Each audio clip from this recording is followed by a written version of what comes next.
Pakistan Asia council की 23वीं बैठक मेजबानी कर रहा है। इस बैठक में भारत की तरफ से हिस्सा विदेश मंत्री एस जयशंकर ने हिस्सा लिया। जयशंकर ने बुधवार को अपने खिताब में पाकिस्तान को उनके ही घर में फटकार लगाई। इस बीच एस जयशंकर की एक शर्त से पाकिस्तान टेंशन में आ गया।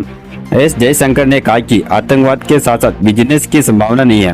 उन्होंने कहा कि आतंकवाद, चरमपंथ और अलगाववाद 3 बुराइयां हैं। इनका समाधान नहीं किया गया तो हेल्प और एकीकरण का फायदा हासिल नहीं हो सकेगा।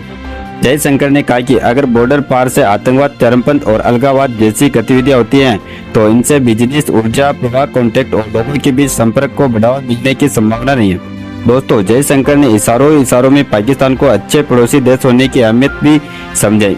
उन्होंने कहा कि अगर यकीन की कमी है या सहयोगी नाकाफी, अगर दोस्ती में कमी आई है और अच्छे पड़ोसी होने की भावना कहीं गायब है तो यकीनन आत्मनिरीक्षण करने और इन समस्याओं का समाधान खोजने की जरूरत है। दोस्तों, शंघाई सहयोग संगठन यानी एसीओ के सामने चुनौतियों पर प्रकाश डालते हुए विदेश मंत्री ने कहा कि इसका मकसद आपसी यकीन, दोस्ती और अच्छे पड़ोसी रिश्तों का मजबूत करना, बहुआयामी सहयोग, खास तौर से क्षेत्रीय प्रकृति के सहयोग को विकसित करना है।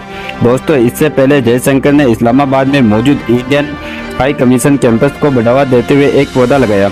विदेश मंत्री ने एक्स पर लिखा कि पाकिस्तान में इंडियन हाई कमीशन कैंपस में सुबह की सैर की और पीएम नरेंद्र मोदी एक पेड़ एक माँ के नाम कैंपेन को बढ़ावा देते हुए एक पौधा लगाया। विदेश मंत्री ने सोशल मीडिया प्लेटफॉर्म एक्स पर लिखा कि पाकिस्तान में इंडियन हाई कमीशन की टीम के सहकर्मियों के साथ हमारे हाई कमीशन कैंपस में सुबह की सैर शंघाई सहयोग संगठन यानी एसीओ में चीन, भारत, रूस, Pakistan, Iran, Kazakhstan, Kyrgyzstan, Tajikistan, Uzbekistan और बेलारूस शामिल हैं। इसके अलावा 16 अन्य देश पर्यवेक्षक के रूप में इससे जुड़े हैं। एसीओ की 23वीं बैठक की अध्यक्षता कर रहे शहबाज शरीफ ने यहाँ अपने देश की गरीबी का दुखड़ा सुनाया।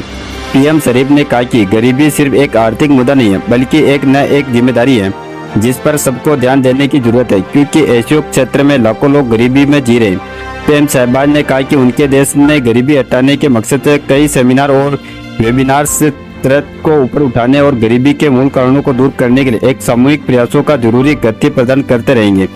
जलवायु परिवर्तन के बारे में बोलते हुए पीएम शहबाज ने शरीफ ने 2022 की विनाशकारी बाढ़ को याद किया, जब देश में लाखों लोग खुले आसमान के नीचे जी रहे थे, लाखों एकड़ खड़ी फसलें बह गई थी, लाखों घर डूब गए थे। उन्होंने कहा कि पाकिस्तान की अर्थव्यवस्था को बिना किसी गलती के लगभग 30 अरब डॉलर का नुकसान हुआ। बहरहाल, इस पूरी खबर को सुनकर आप क्या सोचते हैं, हमें कमेंट बॉक्स में जरूर बताएं और बाकी तमाम खबरों के लिए सब्सक्राइब करें KSR News 24 को।